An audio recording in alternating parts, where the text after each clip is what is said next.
Alors, Vettel, de nouveau, pas un saint, mais j'essaie de donner le bon exemple. Je peux dire à personne comment se comporter. Il a insisté sur le fait qu'il essaie de donner le bon exemple en F1, Sébastien Vettel a été convoqué et puni, ok. Je ne suis pas un saint, je ne peux dire à personne comment se comporter, mais j'essaie de donner le bon exemple et d'utiliser la plateforme F1 pour inspirer les gens. Par exemple, j'ai conduit jusqu'à Spielberg, au lieu de prendre l'avion. Ah oui, mais alors il a conduit de où à où, parce que là, de l'Allemagne à Spielberg, je sais pas, c'est pas précisé. S'il a fait 50 km, bon, c'est pas non plus un exploit, hein, Sébastien, hein. Mais bon, s'il a fait 500 km, effectivement, c'est mieux. Il portait également un t-shirt pour sauver les abeilles, dans le paddock du Red Bull Ring, et un casque sur le même thème dans son cockpit pour pouvoir promouvoir l'idée de durabilité. Je ne fais pas ça pour le plaisir, mais pour le plus grand bien. Peut-être qu'en matière de développement durable, je suis également motivé par la question typique posée par les pilotes de F1, comment puis-je être plus rapide? La question est donc là, comment puis-je en faire plus? Ah, eh ben, tu quittes la F1. Voilà, là, ton bilan carbone sera bien meilleur, Sébastien Vettel. Après, on verra, hein. Encore une fois, s'il reste en F1 en 2023, pour moi, c'est de la contradiction totale. Et bon, il sera pas, il perdra en crédibilité sur le message qu'il veut passer, je pense. Même si évidemment, je comprends qu'il se sert de la F1 comme plateforme publicitaire entre guillemets pour faire passer ses idées. Mais d'un côté, bon, voilà, piloter une F1, c'est quand même très polluant. Donc, c'est un peu à l'encontre de ces mêmes idées, pour moi. Donc voilà. Je sais pas ce qu'il décidera, Vettel. Là. Le suspense reste entier. Ciao, ciao. Et Mercedes qui a invité une fan de Hamilton dans son garage après un cas d'harcèlement sexuel, là. Donc, sur le circuit du Red Bull Ring, évidemment. Sa robe a été soulevée par des spectateurs ivres qui lui ont dit qu'elle ne méritait pas de respect parce qu'elle était une fan d'Hamilton. Ah, les FDP, quoi. Incroyable. On a découvert que ça s'est produit et c'est tout simplement pas convenable. Ça doit cesser si vous êtes une fan de F1, quelle que soit l'équipe, quel que soit le pilote, vous ne pouvez pas être raciste, sexiste ou homophobe, car vous correspondez pas à la F1. Wolf a souligné que la majorité des fans ne devraient pas être entachés par les actions d'une minorité. De l'autre côté, on doit être prudent, c'est pas parce qu'il y a des cons ivres, il a vraiment dit ça, il y a quelques cons ivres, idiots, qui n'ont pas compris comment va le monde aujourd'hui, que nous devrions condamner 99% des fans ici. Oui, c'est sûr. Il y aura toujours ces idiots dans les parages, j'espère que nous fournirons un bon spectacle pour les autres et se rester à la maison. Le septuple champion du monde Hamilton, la voix la plus importante du championnat contre la haine et la discrimination, a qualifié ça de choc. Le simple fait de savoir que quelqu'un assis dans une foule soutenant quelqu'un d'autre est victime d'abus, c'est fou de penser que nous vivons encore ces choses en 2022. On doit continuer à faire plus, ça souligne simplement que c'est toujours un problème partout, ça se résume à l'éducation. On doit travailler tous ensemble avec nos plateformes pour diffuser le positif à tous ceux qui regardent. Les personnes qui viennent ici devraient se sentir en sécurité, et devraient se sentir incluses et devraient pouvoir suivre qui que ce soit, peu importe votre sexe, sexualité, couleur de peau. Tout le monde est ici pour passer un moment. Son équipier Russell a fait écho à son patron et à son équipier, il faut faire plus pour arrêter ce genre de comportement, c'est horrible à entendre. Voilà, voilà. Il y a certaines personnes qui vont pas avoir un très bon souvenir du Red Bull Ring. Alors autant l'année dernière ça s'était plutôt bien passé, il n'y a pas eu ce genre de cas, enfin c'est étonnant, pourquoi aujourd'hui c'est la merde en fait. Je sais pas. Peut-être parce qu'il y a plus de fans de Max qui étaient plus bourrés que l'année dernière. Je sais pas. Étonnant. Alors, j'espère que ça se passera bien à Zandvoort, hein, parce que là-bas, c'est le pays de Max. Alors là, si vous n'êtes pas fan de Verstappen, restez chez vous. Moi, je vous le conseille, hein, honnêtement. Et moi, comme je l'avais dit dans la live, hein, si je devais aller à un Grand Prix et que je devais aller à Zandvoort, je me sentirais clairement pas à ma place, là-bas. Hein. Le cadre est beau et tout, mais non, il y a trop de fans de Max, en fait, ça serait pas possible pour moi. Qui reste entre eux, quoi, en fait, hein. Qu'est-ce que vous en pensez, vous? Ciao. Alors, les pilotes, puis Red Bull... Du coup, a réagi sur le comportement de certains de leurs fans. Vettel a aussi réagi d'ailleurs. Donc on avait vu ça hier avant la course, hein, de harcèlement, comportement abusif, racisme, tout le bordel quoi. De fans complètement toxiques et bourrés. Dans un communiqué publié après la course, Red Bull a réagi et en heure déclaré: Nous sommes choqués d'apprendre qu'il y a eu des incidents de comportement abusif dans les tribunes et les enceintes dédiées aux fans. C'est totalement inacceptable et nous espérons que la sécurité et les autorités s'en occuperont rapidement, car il n'y a pas de place pour ça dans la course ou dans la société dans son ensemble. Nous valorisons l'inclusion et voulons un espace sûr pour les fans, pour que les fans puissent profiter. Vettel, c'est horrible, n'est-ce pas? Je pense que c'est bien que ce truc sorte, c'est le début, mais c'est horrible. Quelles que soient ces personnes, elles devraient avoir honte d'elles-mêmes et être bannies à vie. Je suis d'accord avec ça. Je pense qu'il devrait y avoir zéro tolérance. Si les gens passent un bon moment et boivent trop, c'est pas grave, mais ça justifie ni une excuse un mauvais comportement. We race as one, avec les fans qui en font partie donc, sinon ils n'ont rien à faire ici. En conférence de presse après la course, Verstappen a aussi été appelé à réagir sur ses comportements. Bien sûr, c'est pas bien. Ces choses ne devraient pas arriver, j'ai eu des choses choquantes, donc clairement, c'est pas ok. Je ne devrais même pas avoir besoin de le dire. Je pense que ça devrait être une compréhension générale que ces choses ne devraient pas arriver. Un être humain normal devrait penser comme ça et se comporter comme ça. On m'a rapporté des cas de gens, clairement, ivres, qui ont agi comme ça. Parfois, lorsque vous buvez de l'alcool, vous faites des choses stupides. Là, je ne dis pas que c'est une excuse, mais ces choses peuvent être réglementées. Ouais, ils ont qu'à réglementer l'alcool aussi, ça pourrait aider, effectivement. Donc voilà, j'espère que la F1 va prendre des mesures, et effectivement, les fans qui ont fait ça, qui seront appréhendés, on va dire, ceux-là, faut qu'ils soient bannis à vie. Et les autres qui n'ont pas été trouvés, tant mieux pour eux, parce qu'ils s'en sortent. Mais ça reste dégueulasse, leur comportement. Donc ceux qui ont été appréhendés, je pense qu'ils doivent être bannis à vie des circuits, tout simplement. Ça leur apprendra, quoi. Je suis d'accord avec Vettel sur ce point-là. Et vous en pensez quoi? Ciao. Et Toto Wolff qui accepte les 3e et 4e places de Mercedes après un week-end compliqué. On est mitigé à la fin de la course, à la fin de chaque course en ce moment. On doit accepter ces 3e et 4e places quand on sait que nous avions 2 voitures en pièces le vendredi après-midi. C'est un bon résultat. Il nous manque encore 2 ou 3 dixièmes pour nous battre à l'avant. Nous commençons à voir la lumière au bout du tunnel avec la voiture, puis elle disparaît de nouveau. Et nous devons maîtriser ça. Sur un relais de course, nous étions plus rapides que le samedi. Mais nos pilotes avaient besoin d'une belle remontée suite aux incidents du sprint et des premiers tours. Et oui, c'est aussi pour ça que les pilotes Mercedes ont perdu du temps. Parce que la régulière, je pense pas qu'il y ait 40 secondes entre les deux quand même. Enfin, entre Red Bull, Ferrari et puis Mercedes. Je pense que c'est plus autour de 25 secondes sur une course, quoi. C'est déjà beaucoup, hein, évidemment. Mais ils ont perdu du temps dans le trafic, on va dire. C'était bien de voir Charles Leclerc sur la plus haute marche du podium. Il a eu beaucoup de malchance et on dirait que la lutte est intense à l'avant. On doit maintenant travailler sur notre voiture pour combler le retard sur ses équipes et ensuite voir comment on se mêle à la bataille. Chauvelin, c'était un week-end compliqué mais très satisfaisant de ramener 3e et 4e place. On pense que la pénalité infligée à Georges suite à l'incident avec Perez était sévère. Ah non. Arrêtez de dire ça les gars quand même. 5 secondes c'est que dalle en plus. Hein. L'autre il a abandonné. Hein. Il était sur le vibreur et a laissé plus qu'assez de place. Nous avons dû changer son aileron après le contact, ce qui a rendu l'arrêt très long. Il a dû remonter dans le trafic 2 fois, mais a piloté brillamment et a su saisir les opportunités. Lewis a lui aussi eu beaucoup à faire lors du premier relais, en raison de sa position de départ. Mais une fois qu'il avait dépassé les meilleures voitures du peloton, enfin les voitures du milieu de peloton, son rythme était bon, mais l'écart avec Leclerc et Max était trop important. On s'est simplement contenté de ramener la voiture jusqu'à l'arrivée. Ce circuit ne nous a pas convenu ces dernières années, même si nous manquons de rythme par rapport à Ferrari et Red Bull. On est encouragé par le fait qu'on va dans la bonne direction. Il y a plus à venir lors des prochaines courses. Les prochains jours seront bien remplis à l'usine pour régler la situation des pièces des voitures. Le week-end n'a pas été idéal de ce point de vue-là. Mais nous serons prêts à temps pour le Paul Ricard et on a hâte de nous rendre sur ce circuit qui devrait convenir à notre monoplace. Ouais, Paul Ricard, j'ai beaucoup d'espoir, un peu comme Silverstone, hein, que ça performe bien chez Mercedes. La Hongrie, une semaine après, par contre, ça sera un peu comme le Red Bull Ring, je pense que ça va retomber un petit peu, la perf. Et puis Spa, ça devrait aller mieux, encore une fois. Ça va être 100 ans de scie, hein, cette saison chez Mercedes. Un coup, ils sont bien, un coup, ils sont moyens. Ça va être ça toute la saison, je le crains. Tant qu'ils n'ont pas réglé leurs soucis en profondeur. Voilà pour ça, je vous laisse commenter, ciao. 43 infractions en course, 4 pilotes n'ont pas été hors des limites de piste. Donc en Autriche. Alors qui sont les 4 élus? Les 4 professionnels qui n'ont pas pris large. Voyons si on va le découvrir. De nombreux pilotes ont été avertis pour avoir dépassé les limites de piste. 4, Gasly, Vettel, Zhou et Norris ont même écopé d'une pénalité de 5 secondes. Pas moins de 16 pilotes sur les 20 qui ont couru ont ainsi été rattrapés par la patrouille en violation de l'article 33.3 du règlement sportif. Pour rappel, cette année, sauf exception, dans certains virages spéciaux, chaque dépassement de limite de piste est sanctionné. Donc c'est la ligne blanche qui fait foi. Les virages 1, 9 et 10 étaient concernés au Red Bull Ring. Seuls Bottas, Russell, Alonso et Ocon n'ont pas vu un tour de leur tour supprimé. Ça aurait presque mérité 5 secondes de bonus. Oui, tout à fait. Les pilotes doivent tous faire l'effort raisonnable pour utiliser la piste à tout moment et ne peuvent pas quitter la piste sans une raison justifiable. Les pilotes seront considérés comme ayant quitté la piste si aucune partie de leur voiture ne reste en contact avec cette piste. Pour éviter tout doute, toute ligne blanche définissant les limites de piste est considérée comme faisant partie de la piste, mais pas les vibreurs. Si une voiture quitte la piste, le pilote peut la rejoindre, mais seulement s'il peut le faire en toute sécurité. Donc voilà, là vous avez la liste des tours supprimés, donc les 4 premiers, 4 infractions, donc pénalité de 5 secondes. Tous ceux à 3 étaient dans les clous.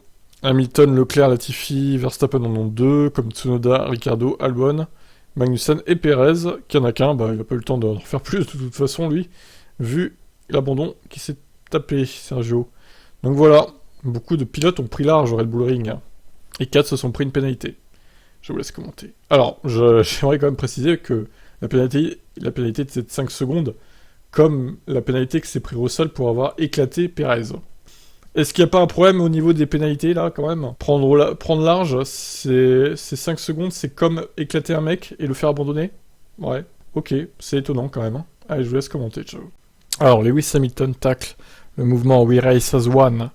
C'était que des mots, il y a eu 0 financement selon Lewis. Il parle donc les 3 des harcèlements en Autriche. C'est horrible de voir ça, a commenté sans détour Charles Leclerc. J'ai vu la déclaration de la F1 juste avant la course et oui, j'espère que la F1 pourra faire quelque chose contre ça. Je ne sais pas comment ça peut être réglé, mais évidemment inacceptable de voir cela n'importe où, mais évidemment, si nous pouvons faire quelque chose, on devrait faire quelque chose. Lewis Hamilton, très engagé sur les réseaux sociaux, a commenté également. Je suis arrivé hier matin avec un état d'esprit très positif, puis j'ai entendu certaines des choses qui avaient été dites. Et j'étais un peu choqué et vraiment triste. Il faut savoir que les gens arrivent le week-end pour passer un bon moment, pour faire la fête, pour profiter de leur temps libre, et pour vivre une grande expérience. Et vous savez, si vous allez au Royaume-Uni, nous avons évidemment beaucoup de fans qui vont là-bas. Ici, bien sûr, au Red Bull Ring, il y a beaucoup d'Orange Army. Et quand nous faisons le tour de parade, il faut bien regarder pour voir les casquettes fluo de Mercedes. Elles ressortent un peu mieux. Mais il n'y en a pas autant que les oranges ici. Quand on remarque quelqu'un assis dans la foule, qui soutient quelqu'un d'autre, et qui reçoit des insultes, c'est fou de penser qu'on vit encore des choses comme ça en 2022. Que devrait faire la F1 face à de tels faits de harcèlement, selon lui? Je n'ai pas beaucoup réfléchi pour trouver des solutions à ce que le sport devrait faire. Ça nous ramène à certains des messages dont on a parlé à propos de ce que nous devons faire au sein du sport, à savoir nous engager davantage en faveur de la diversité et de l'inclusion, parce que ça reflète la direction que nous prenons et ça reflète aussi souvent ce à quoi rassemble notre base de fans. Il est temps d'agir. We Race as One, c'était bien beau, mais ce ne sont que des mots. Il n'y a pas eu de financement pour quoi que ce soit. Il n'y a pas eu de programme pour créer un changement et nourrir cette conversation. Il faut absolument utiliser nos plateformes, mais aussi nous devons vraiment faire un pas en avant et commencer à agir sur certaines des choses que nous disons. Se contenter de prononcer quelques mots, c'est pas suffisant, c'est inacceptable, c'est pas suffisant. Charles Leclerc? Eh bien, tout d'abord, je crois qu'en tant que communauté, les gens qui sont témoins de n'importe quel type de harcèlement devraient agir et faire quelque chose. Et bien sûr, en tant que F1, si nous arrivons à trouver ces personnes, nous devrons prendre des mesures sévères et elles ne devraient pas être autorisées à s'approcher de notre sport, je crois. Ouais, comme on a vu tout à l'heure, Vettel veut un bannissement à vie des coupables de ce genre de méfaits. Je lui donne pas tort, honnêtement. C'est peut-être un peu dur, mais c'est pas acceptable. Comme Lewis l'a dit, en tant que pilote, nous sommes évidemment suivis dans le monde entier, nous devons en parler, donc les gens, évidemment, nous écoutent un peu plus et font ce genre de choses.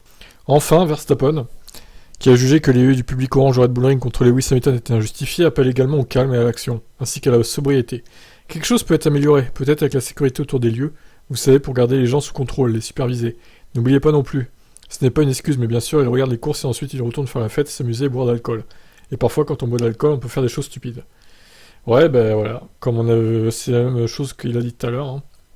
C'est-à-dire réglementer l'alcool, peut-être les ventes d'alcool sur les circuits. Ça pourrait peut-être aider à avoir moins de ce genre de choses dans le futur. Bon, malheureusement, en tout cas, les victimes de ça, ça va les refroidir pour aller retourner voir un Grand Prix dans le futur. Franchement, ils vont se poser la question, du coup. Alors, je vous pose la question, que doit-on faire pour plus que ça se reproduise, tout ça? Pas simple, comme question. Allez, ciao. Vettel veut faire modifier les écopes de frein après avoir inhalé de la poussière de carbone. Ah, il semblerait que les nouvelles monoplaces redirigent les poussières de carbone vers le pilote. C'est un peu dommage. Interrogé sur son apparence si tout allait bien ou non dans la voiture, ouais, effectivement, il y a du noir sur sa combi, là.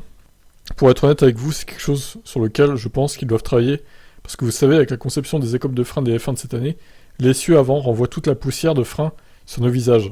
Et ce n'est pas bon. De toute évidence, la poussière de carbone n'est pas vraiment quelque chose de sain à respirer. J'espère donc que la FIA se penchera sur ça très bientôt, car c'est inutile et facile à changer. Ouais, il va falloir réglementer ça, parce qu'effectivement, plus tu en respires, moins c'est bon pour la santé. Donc, peut-être des cancers du poumon, dans 10 ans, 15 ans pour certains pilotes, si ça continue comme ça. Ça serait quand même un comble. Donc là, je suis plutôt d'accord avec lui, encore une fois, il faudrait agir, la FIA. Qu'est-ce que vous en pensez, vous? Ciao, ciao. Je me fiche de qui je bats tant que je suis premier, déclare Max Verstappen. Dès l'âge de 3 ou 4 ans, je jouais à PlayStation contre mon père, alors que je vieillissais, je finissais par le battre et il cherchait un moyen de couper la piste ou de me mettre dehors. Ok, je m'agaçais car à l'époque je détestais vraiment perdre. Désormais, j'accepte de perdre, mais à l'époque je voulais absolument gagner, c'était ma motivation dans tout ce que je faisais.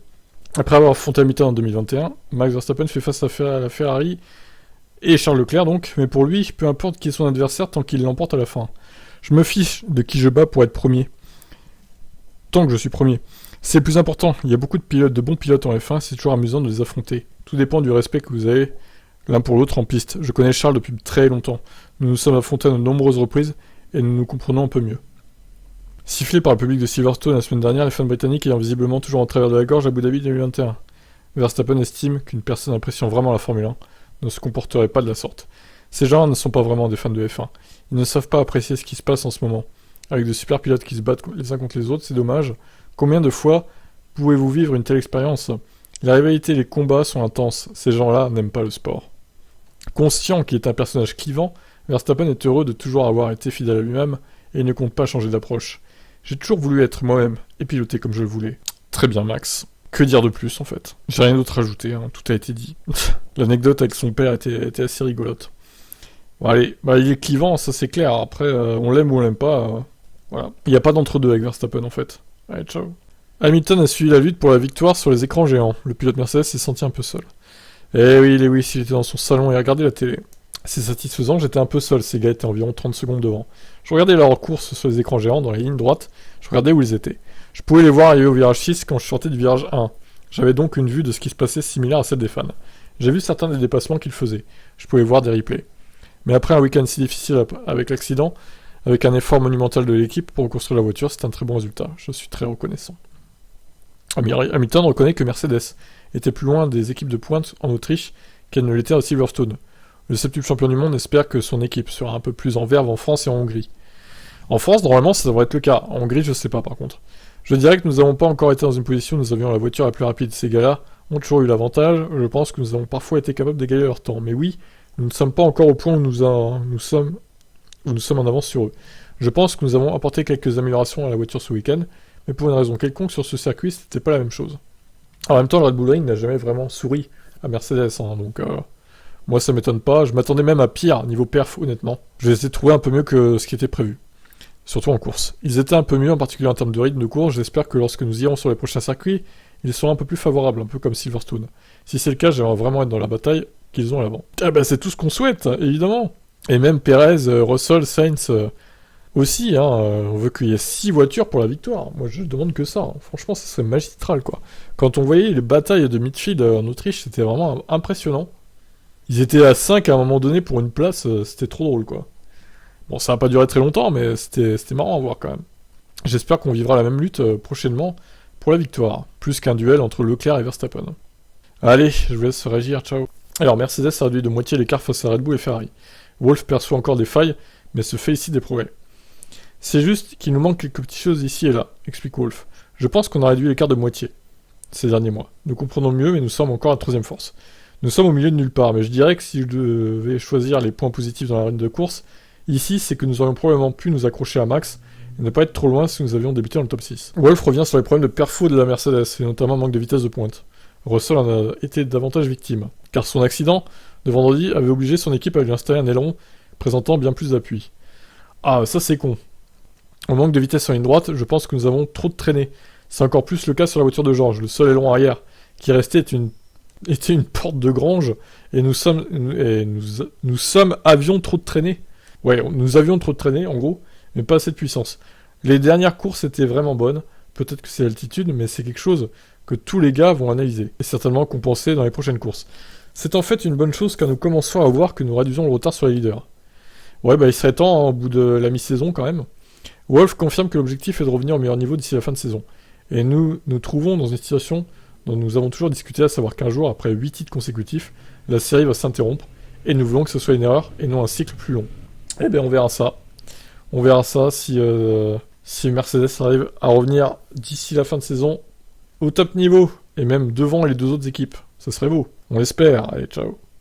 Alors, Verstappen et Norris s'énervent des limites de piste. Bon, les gars, pourquoi en fait ? Faut respecter les limites de piste, je suis désolé. Sinon, c'est la porte ouverte à tous les excès. Ce point aurait provoqué la colère de Vettel lors du briefing des pilotes. Comment faire respecter les limites de piste en F1 ? La question se pose clairement, en particulier en Autriche. Pour rappel, cette année, tout dépassement avec les 4 roues de la ligne blanche était pénalisé. Perez s'est ainsi fait effacer son temps Q de vendredi, tandis qu'en course, de nombreux pilotes ont reçu des avertos, et d'autres ont été pénalisés. C'est désormais Verstappen qui s'y met. La F1 n'a pas envoyé une bonne image avec de multiples avertissements et pénalités, peu compréhensible pour le grand public. Bah non, en fait, non, c'est très compréhensible les gars. Vous dépassez les limites de piste, avertissement, et au bout de 3 avertissements, 5 secondes de pénal. Je vois pas où est la difficulté là. Hein. Le néerlandais demande, comme George Russell, à la FIA de ne nommer plus qu'un seul directeur de course, et non 2. Je ne pense pas qu'il soit nécessaire d'avoir juste un directeur de course, il s'agit simplement de travailler avec les pilotes plutôt que de rester sur ses positions et d'être têtu. Nous voulons améliorer les choses pour tout le monde. Nous avons de bonnes conversations entre pilotes, et à la fin, nous sommes plus ou moins d'accord sur la plupart des choses. Mais les limites de piste, je pense que le début sur les limites de piste ce week-end était un peu une blague.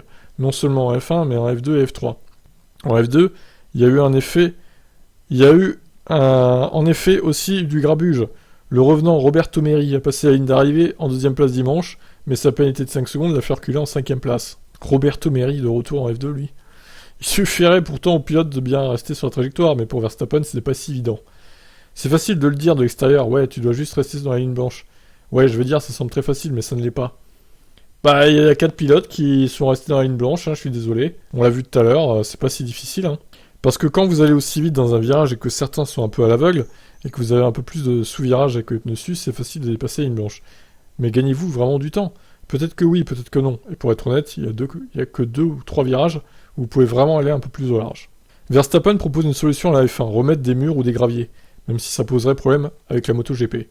Et oui, je pense pas que nous devrions avoir ce « Ah, vous avez dépassé d'1 millimètre, c'est une pénalité ou autre chose ». Alors il suffit d'ajouter un mur.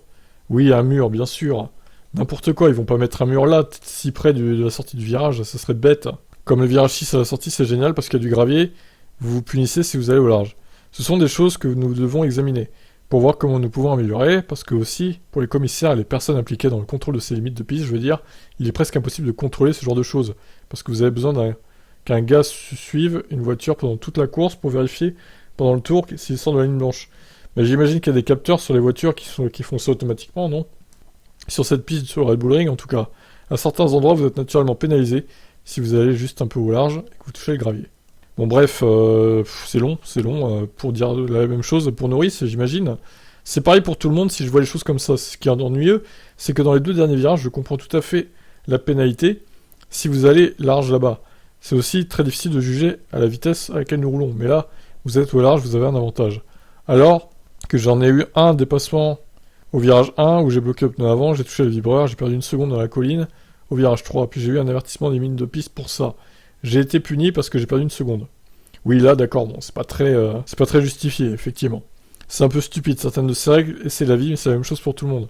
Nous voulions de la constance, ainsi de suite. C'est juste frustrant quand vous êtes dans la voiture. Le pire est le virage 6. Disons que la voiture fait 2 mètres de large, de la ligne blanche au gravier. Vous avez environ 2 mètres et 5 cm. Vous êtes puni si vous allez sur le gravier. Ça devrait être une limite. Mais si vous dépassez ces 5 cm sur le gravier, c'est la limite de piste, c'est juste stupide. C'est peut-être stupide, mais c'est la règle pour tout le monde. Voilà. Pour moi, on ne doit pas prendre large dans les virages. Alors certains cas, évidemment, sont stupides, et comme il a dit, ils perdent du temps, alors qu'au final, ça leur fait quand même un avertissement, ça c'est con, c'est vrai. Mais dans la plupart des cas, quand même, ils gagnent du temps hein, à aller au large, parce qu'ils ralentissent moins. Donc au final, pour moi, c'est justifié. C'est justifié, ils ont qu'à respecter. Hein. Il y a 4 pilotes qui se sont fait chier à tout respecter, les 2 Alpines, Bottas et je sais plus qui. George Russell apparemment. Voilà. Donc, à vous de respecter les gars. Puis voilà, arrêtez de crier au scandale. Vous en pensez quoi vous de ces règles de limite de piste? Ciao ciao. Red Bull admet avoir été surprise par la victoire de Ferrari. On a eu une trop forte dégradation des pneus. Eh ben moi je m'attendais à une domination de Red Bull, vous savez quoi? J'étais aussi étonné, parce que vu le sprint honnêtement, je m'attendais à ce que ça soit la même en pire, avec 3 fois plus de tours du coup. Après les jours précédents, ce dimanche a été une surprise, les problèmes avec les pneus étaient inattendus. On a eu une trop forte dégradation des pneus durs que nous ne pouvons pas expliquer. Notre rythme et l'usure du dernier train de pneus durs étaient d'autant plus étonnants. Sur le dernier train de médium, tout a refonctionné avec l'usure et les températures. C'était très étrange. On aurait pu rattraper Leclerc avec un peu plus de tours. Oui alors, relativisons quand même, parce que Leclerc il se battait avec une voiture qui était très capricieuse à la fin du Grand Prix. Donc là il se voyait plus rapide que lui, mais avec une voiture à 100% au top de sa forme, on va dire, jamais Verstappen rattrapait Leclerc, hein, je pense, hein, honnêtement. Notre rythme et l'usure du dernier train de pneus étaient... Voilà, ça j'ai vu. Nous ne comprenons pas encore cela, nous pensons que le problème des pneus est lié à la température de la piste ou à la pression des pneus. La température de dimanche a été la plus élevée du week-end, et la pluie pendant la nuit a peut-être également joué un rôle. Ouais, le fait que la piste ait été lavée, peut-être. Effectivement. J'espère que nous pourrons résoudre ces problèmes, mais nous avons au moins limité les dégâts. Max est aussi allé prendre le point du meilleur tour. Et oui, au final, il a repris que 5 points au championnat sur l'ensemble du week-end, sprint compris, à Leclerc. Enfin, Leclerc, il a repris que 5 points, c'est pas beaucoup, hein. Ferrari et nous-mêmes sommes plus ou moins au même niveau toute l'année. Il s'agit de petites choses. Nous ne sommes donc pas inquiets, ce n'est pas comme si nous perdions soudainement le championnat ici. Marco a critiqué Pérez pour son contact avec Russell. Ah oui, bon bah tiens, dans ta gueule, Sergio. Avant le départ, nous avons souligné à nos pilotes qu'il ne devrait pas y avoir de dépassement à l'extérieur du virage 4 car ce n'est pas possible. Ah ouais, d'accord. Ce qu'il a tenté était totalement inutile, même s'il n'est pas à blâmer pour la collision. Ok, bon bah voilà, Pérez qui se prend un taquet dans la tronche, c'est gratuit. Alors effectivement, si en interne ils avaient dit n'essayez pas de dépasser au virage 4 car c'est pas possible, bon, Pérez là je comprends pas en fait. Il n'a pas écouté son équipe finalement. Il en a fait qu'à sa tête Sergio et au final bah ça a foiré quoi. Bon après comme il dit il est pas à blâmer parce que Russell non plus, voilà. C'est lui le fautif. Mais bon c'est vrai que le virage 4 à chaque fois ça passe pas. Hein. On l'a vu aussi entre Vettel et Gasly donc il y a un vrai problème avec ce virage. Vous ne pouvez pas dépasser à l'extérieur ici, c'est simple en fait. On pourrait croire qu'on peut, mais non on peut pas. C'est rédhibitoire. Bon, vous en pensez quoi, vous, de ces déclarations? Ciao. Traité de requin et d'égoïste. Par Andretti, Wolf et Binotto lui répondent. Et Steiner aussi, d'ailleurs, il était là. Gunther. On commence avec Binotto, pas grand chose à ajouter. J'ai jamais rencontré Michael moi-même, je ne sais pas de quoi il s'agit. Les soutenons-nous ou non, je peux pas commenter car j'ai jamais eu de discussion avec eux. Donc je ne sais pas ce qu'ils représentent, ce qu'ils présentent comme dossier pour entrer en F1, je ne sais pas ce qu'ils recherchent. Bah, ils recherchent à rentrer en F1, hein. Et je pense que c'est pas à nous de décider d'octroyer une licence supplémentaire pour une 11e équipe. Oh là là, Binotto qui botte en touche encore. Le mec il veut jamais se mouiller quoi. Du côté de Steiner, on comprend pourquoi Haas a tout intérêt à s'opposer à l'arrivée d'Andretti. Je ne sais pas ce qu'il essaie d'obtenir avec ses commentaires. Mais c'est à Michael de décider. Ce n'est pas vraiment notre décision de lui donner une licence ou non, vous savez. Nous avons une opinion, mais je ne pense pas que nous puissions décider de ça. Donc nous ne savons pas ce qu'il a présenté, je ne sais pas pourquoi. Je ne devrais pas parler pour les autres. Je ne sais pas ce qu'il a présenté à la FIA et à la FOM, donc je n'ai aucune idée. Lui non plus veut pas se mouiller. Hein. Évidemment, à mon avis, ces commentaires ne sont pas constructifs, ils ne font pas avancer les choses, mais vous vivez avec vos choix. Toto Wolff, personnellement attaqué par Andretti, est forcément du côté de Binotto et Steiner. De très bons commentaires de la part de Gunther. J'ai parlé à Mario Andretti 2 fois. Au téléphone, c'était très bien. Ok, super, merci. Moi, je suis pour qu'Andretti arrive en F1. Après, ça ferait 22 voitures sur la piste. Une 11e écurie, moi, il y aurait plus de spectacles, je pense, honnêtement. Mais c'est à la F1 de décider, et puis voilà.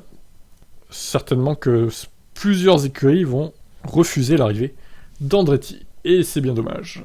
Qu'est-ce que vous en pensez ?